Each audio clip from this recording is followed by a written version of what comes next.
Welcome to exam Bharat. Mohammad Chand के साथ देख रहे हैं आप, ठीक है। और मैं संख्याएं बताने वाला हूं आपको और इनसे कुछ इम्पोर्टेंट क्वेश्चन जो इनसे बन जाते हैं। उसके बाद में हम मैथ के चैप्टर्स उठाएंगे, ठीक है। और पहला चैप्टर हम परसेंटेज से लेंगे, प्रतिशतता से, और ठीक है। उससे पहले हम आपको कुछ संख्याओं के बारे में कुछ बताना चाहते हैं, क्योंकि जो कोई भी क्वेश्चंस है या एक मैथ पे कुछ भी चीज़ें करने के लिए हमारी कैलकुलेशन बहुत अच्छी होनी चाहिए, ठीक है। संख्याओं के बारे में पता भी होनी चाहिए हमको, ठीक है। चलो देख लेते हैं। प्राकृतिक संख्या 1 से स्टार्ट होती है, 1 2 3 4 और कहाँ तक चलती है? इन्फिनिटी तक। पता होगा, बहुतों को पता होगा, लेकिन इससे क्वेश्चन बन जाता है कि सबसे छोटी प्राकृतिक संख्या कौन सी है, तो ऑप्शन रख देगा 0 1 2 4 है, इस टाइप से रख देगा सबसे छोटी प्राकृतिक संख्या कौन सी है। इसी टाइप से है पूर्ण संख्याएं, ठीक है। तो पूर्ण संख्या कहाँ से स्टार्ट हो जाते हैं? 0 से स्टार्ट होती हैं। 0 1 2 3 4, यानी कि 0 का आविष्कार कहाँ हुआ था? हमारे भारत में, ठीक है। ये पता होगा आपको। चलो ठीक है। दूसरा है सम संख्याएं 2 4 6 8, ये भी पता होगी, है ना। विषम संख्या 1 3 5 7। बात करते हैं कि क्वेश्चन कहाँ से बन जाते हैं आपके। भाई क्वेश्चन तो ऊपर से भी बनते हैं, हालांकि यहाँ से भी क्वेश्चन बनते हैं, लेकिन वो क्वेश्चन डिपेंड करता है अलग अलग उनों पे। फिलहाल तो हम यहाँ पे देखने जाते हैं खाली इन्हीं नंबरों से क्वेश्चन कहाँ से बन जाते, तो इन तीनों को ध्यान रखना है। क्वेश्चन इससे बन जाता है कि सबसे छोटी भाज्य संख्या, तो ऐसे देगा 2 4 1 6, ठीक है। ये क्वेश्चन दे दिया। अब बताइए, इसमें बोल देगा भाई सबसे छोटी भाज्य संख्या कौन सी है, तो आधे बच्चे गारंटी है यही लगा देंगे, ये 2 है सबसे छोटी भाज्य संख्या है। ध्यान रखना, भाज्य का मतलब होता है जिस संख्या में किसी और संख्या से, अपने से तो जाए लेकिन किसी और संख्या से भी डिवाइड हो जाए या भाग चला जाए, ठीक है, तो भाज्य संख्या होती है। अभाज्य से आ जाओ। अब अभाज्य में भी ऐसी रख देगा भाई सबसे छोटी अभाज्य संख्या कौन सी है। यहाँ पे हो सकता है इसकी जगह वो रख दे 3। अब कहेगा यार सबसे छोटी अभाज्य संख्या तो 3 ही लग रही है, तो ध्यान रखना इसमें सबसे छोटी अभाज्य संख्या कौन सी है, वो 2 है। चलो इसी टाइप से इसको भी देख लेते हैं। सह अभाज्य क्या होती है? सह अभाज्य वह संख्याएं होती हैं, 2 युग्म या 2 जोड़े ऐसे होते हैं कि जिनका HCF हाईएस्ट कॉमन जो फैक्टर होता है वो कितना होता है? हमारा 1 होता है। 5 7 है, इनों में सिर्फ इनका HCF 1 हो, ठीक है। बताते हैं इनों से क्वेश्चन कैसे बनते हैं, ठीक है। चलो पहले क्वेश्चन की तरफ बढ़ते हैं।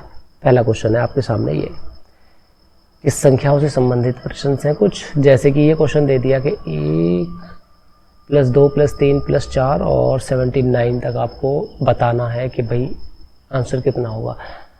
बहुतों ने बच्चों ने पढ़ रखा होगा इसके लिए कि भाई कोई भी क्रमागत प्राकृतिक संख्या है तो उनके लिए जो फॉर्मूला होता है n × n + 1/2, ठीक है ना, इसी से निकाल देते हैं, ठीक है। मेरा मानना ये होता है कि आप फॉर्मूले पढ़ें, चलो मान लो पढ़ भी रहे हैं फॉर्मूले, लेकिन इन संख्याओं में फॉर्मूले ही चलते हैं, माना, लेकिन इन संख्याओं को इन्हीं संख्याओं से याद रखें, समझे। यानी कि क्वेश्चन जो होते हैं आप अब तो इसको इस वाली चीज़ को यूज़ कर लोगे, लेकिन अगर इसी की जगह मैं सम संख्याओं का योग पूछ लूँ, यानी क्वेश्चन को मैं इस टाइप से स्टार्ट कर लूँ 2 4 6, इसी टाइप से स्टार्ट कर लूँ।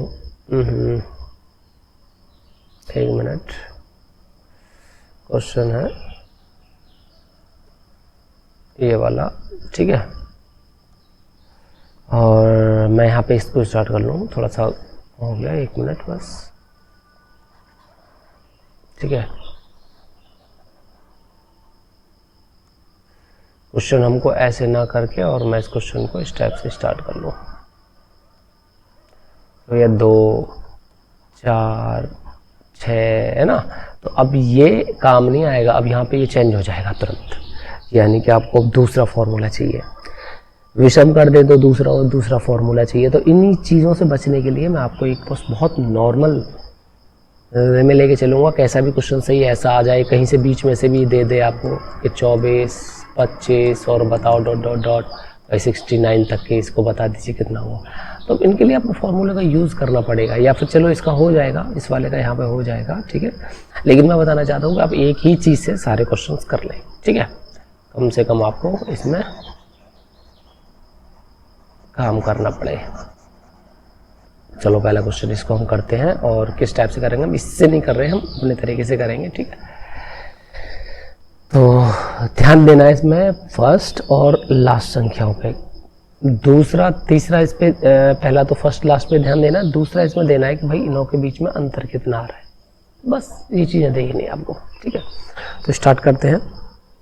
पहली और जो लास्ट की संख्या है इनों को हम जोड़ लेंगे, कितना हो गया 80।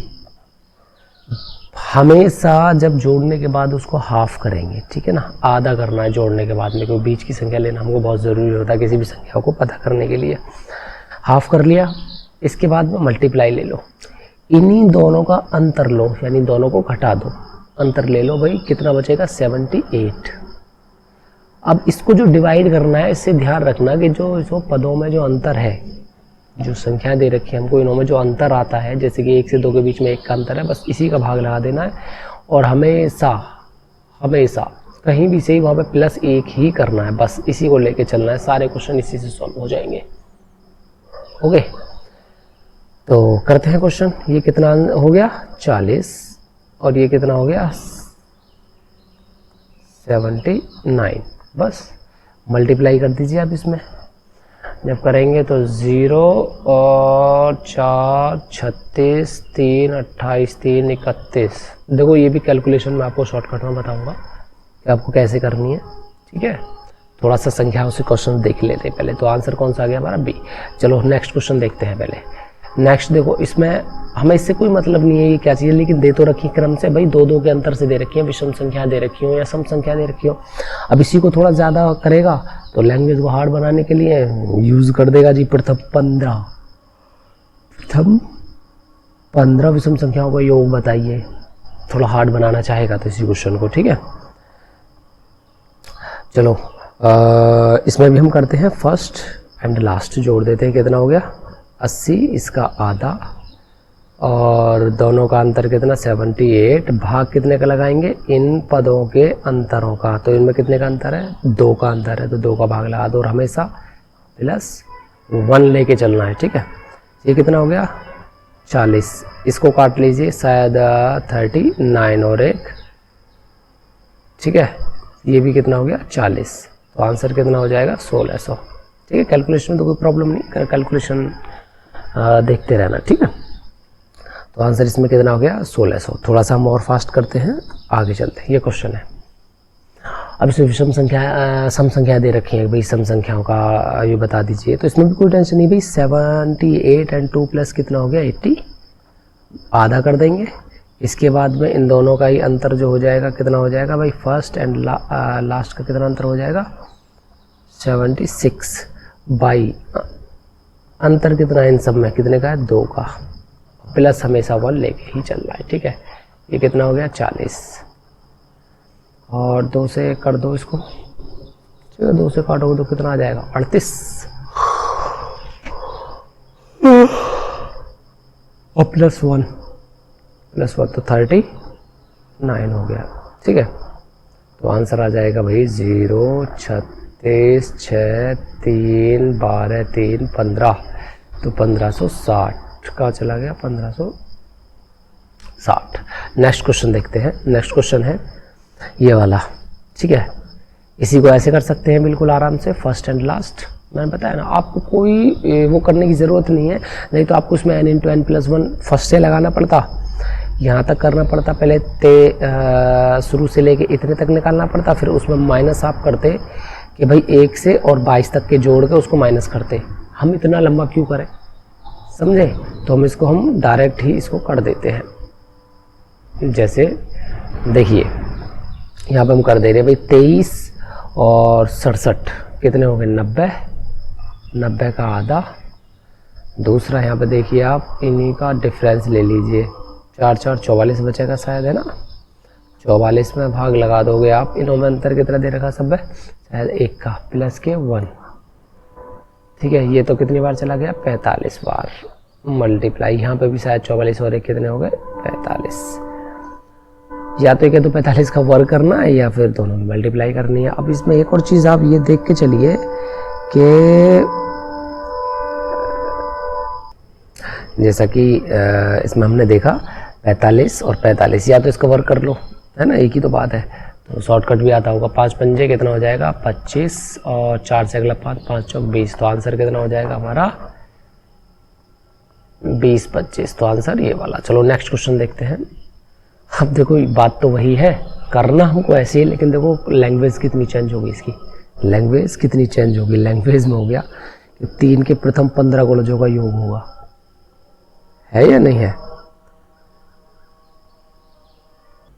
तो देखा क्वेश्चन होना ऐसे ही है, लेकिन बस इसकी लैंग्वेज को थोड़ा सा हार्ड बना दिया गया और घुमा घुमा के आपको इसको बताने लग गए। जैसे कि यहाँ पे देखना 3 के प्रथम गुणजों का योग होगा, हालांकि इसके भी फॉर्मूले अलग अलग होते हैं, इनके भी फॉर्मूले अलग अलग होते हैं, लेकिन इस चीज़ पर ध्यान ये देना है कि भाई गुणज का मतलब क्या आता होगा। भाई 3 का पहला गुणज 3, 3 का दूसरा कौन सा होगा 3 दूनी 6 दूसरा, तीसरा 3 तिया 9।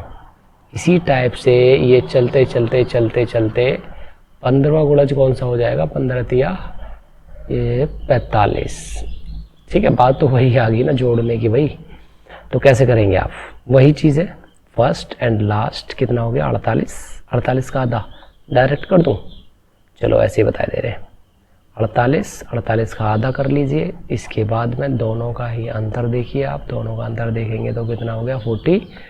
अब यहाँ पे अंतर आना है ना, अंतर देखो तो आपको पता है भाई 3 के गुणज हैं तो 3 3 का अंतर ही होगा। देखो यहाँ से यहाँ तक सब में 3 3 का चल रहा है, ये रहा, तो प्लस हमेशा 1 लेके चलना है।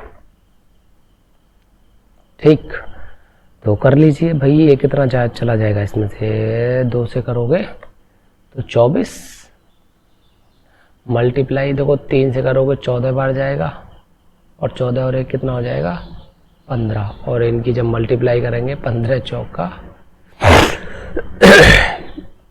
तो यहाँ पे आप कर लीजिए मल्टीप्लाई कर लो है 15 चौका 60, 6 15 दूनी 30 और 6 36, तो कितना आ गया आंसर 360। यहाँ देखो कहाँ पर है 360, तो ये मेरा आंसर हो गया। चलो नेक्स्ट क्वेश्चन देखते हैं। ये भी ऐसी है 6 के प्रथम 18 गुणजों का योग, तो आप इसको कर लेना है, कर लोगे यहाँ तक है कि पहला 6 हो गया, दूसरा 6 दूनी 12, तीसरा 6 तिया 18। इस क्वेश्चन को ऐसे भी लिख के दे सकता था ये, लेकिन इसने लैंग्वेज बना दी इसमें। तो हमेशा क्वेश्चन कभी हार्ड नहीं होते, लेकिन उनकी लैंग्वेज बहुत हार्ड होती है, क्योंकि हम जानते हैं क्वेश्चन को करना, लेकिन लैंग्वेज इतनी टफ एग्जामिनर उसमें डाल देता है कि हम उसको नहीं कर पाते। ठीक है, ये बाकी जब मैं परसेंटेज या बाकी और चैप्टर जब पढ़ाऊंगा आपको और बताऊंगा। देखो क्वेश्चन हम पे आते हैं, लेकिन क्वेश्चन जब हार्ड हो जाते तो नहीं हो पाते। 18वां भी गुणज आप यहाँ पे लिख लेना, ठीक है ना, तो कर लोगे आराम से, कोई टेंशन नहीं है। चलो नेक्स्ट क्वेश्चन देख ले रहे हैं। नेक्स्ट क्वेश्चन है आपका 20 प्रथम पूर्ण संख्याओं का योग होगा। देखो यहाँ पे भी प्रॉब्लम हो जाएगी बहुत तगड़ी। 20 प्रथम पूर्ण संख्याएं, पूर्ण संख्याएं होती हैं आपकी कौन कौन सी भाई। पूर्ण संख्या स्टार्ट होती है आपकी कहाँ से 0 से, 0 1 2 3 4, ठीक है, इनका योग पूछ रहा है। अब बहुत तो इसमें डायरेक्ट ही क्या लिख देंगे, डायरेक्ट ही लो जी ये 20 वही तो आएगा, लगा दो n × n+1 वाला फॉर्मूला।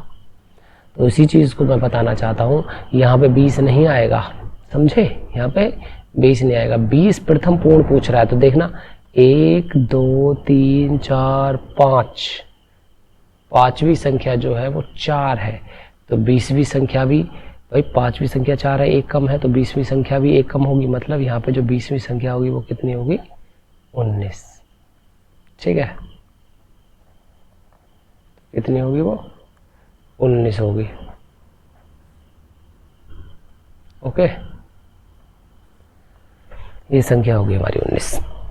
बस, तो फर्स्ट एंड लास्ट कर दो इसमें। अब तो आसान हो जाएगा भाई, 19 को 0 में जोड़ोगे तो 19 से आ जाएगा, इसका आधा कर लो, और 19 की 0 में अंतर करोगे तो भी 19 से आ जाएगा, भाग लोगे तो सब में 1 का अंतर है, प्लस के 1, ये कितने हो गए भाई 20, और ये हो गया तुम्हारा 19/2, और ये हो गया 20, इसे काटोगे तो 10 बार और आंसर आ जाएगा कितना 190। मैं करना चाहता तो यहीं से ही कर लेता कि भाई 20 हो गया, यहाँ से काट दोगे तो 10 और 190, तो आंसर हमारा ये वाला। चलो नेक्स्ट क्वेश्चन देखते हैं। देखो अब ये क्वेश्चन है कि 15 प्रथम विषम संख्याओं का योग होगा। अब आपको इसमें एक चीज़ ध्यान रखनी है भाई कि 15 प्रथम पूछ रहा है इसमें, तो ये दिखाऊंगा आगे, देखना इसमें 15 पदों तक भी पूछेगा। तो 15, तो विषम संख्या 1 से स्टार्ट होती हैं, 1 + 2 नहीं 2 नहीं 1 3 5 7 plus dot dot dot dot dot, ये 15 प्रथम विषम बोल रहा है, यहाँ पे 15 मत लिख देना कि लो जी 15 तक ही पूछ रहा है, काम खत्म। हाँ, अगर ये कहता कि 15 तक की सभी विषम संख्याओं का योग, तो आप 15 लिख सकते थे, लेकिन इसमें 15 प्रथम विषम संख्याओं का पूछ रहा है। तो देखना 15 की बात कर दें हम यहाँ पे, तो देखना पहली संख्या, दूसरी, तीसरी, चौथी। यहाँ पे एक चीज़ आपको समझ में आ रही है, तो फिर 15वीं कौन सी होगी? सर जी कैसे निकालें, 15वीं कैसी होगी? ऐसे तो बहुत आफत आ जाएगी, या तो पूरी ही लिखनी पड़ेंगे या फिर हम कैसे निकालेंगे। तो उसमें भी कोई घबराहट की कोई ज़रूरत नहीं है, उसमें भी हम ऐसे करेंगे। देखना यहीं से सीखना है। ये बताओ, जो 1 2 3 4 चौथी संख्या कितनी है हमारी? 7। अगर मुझे नहीं पता होती भी चौथी संख्या कितनी है विषम, तो मैं कैसे निकालता कि चौथी संख्या अगर मैं निकालता तो 4 का 2 गुना करता, 4 दूनी 8 और उसमें से 1 कम कर देता, तो मेरी चौथी संख्या आ जाती। या तीसरी संख्या निकालता तो 3 दूनी 6 और 6 में से 1 कम करता, तो मेरी तीसरी संख्या निकल आती है ना। तो इसी टाइप से मैं 15वीं संख्या अगर निकालूंगा तो 15 का 2 गुना करूंगा, 15 दूनी 30 में से 1 कम कर दूंगा, तो कितना हो गया? 29। ये 15वीं है। अब आप कर लोगे आसानी से, कोई टेंशन नहीं है। तो 29 और 1 30, 30 का आधा कितना हुआ? 15। इन दोनों के अंतर 28, ठीक है 28, और इनके पदों का अंतर का भाग लगा देंगे और प्लस के 1 कर देंगे, तो ये 14, 14 और 1 15। तो 15 की मल्टीप्लाई आप 15 में ही कर लीजिए। तो 5 पंजे 25 और 1 दूनी 2, तो आंसर 225 हो जाएगा। कहाँ चला गया? 225। चलो नेक्स्ट क्वेश्चन देखते हैं। क्वेश्चन ये वही है, ठीक है, बस थोड़ा सा घुमा दिया है कि 1 2 3 7 डॉट डॉट डॉट के 15 पदों तक का योगफल ज्ञात कीजिए। तो ठीक है ना, लैंग्वेज है बस खाली, और कुछ नहीं है। आंसर हमारा यही होगा।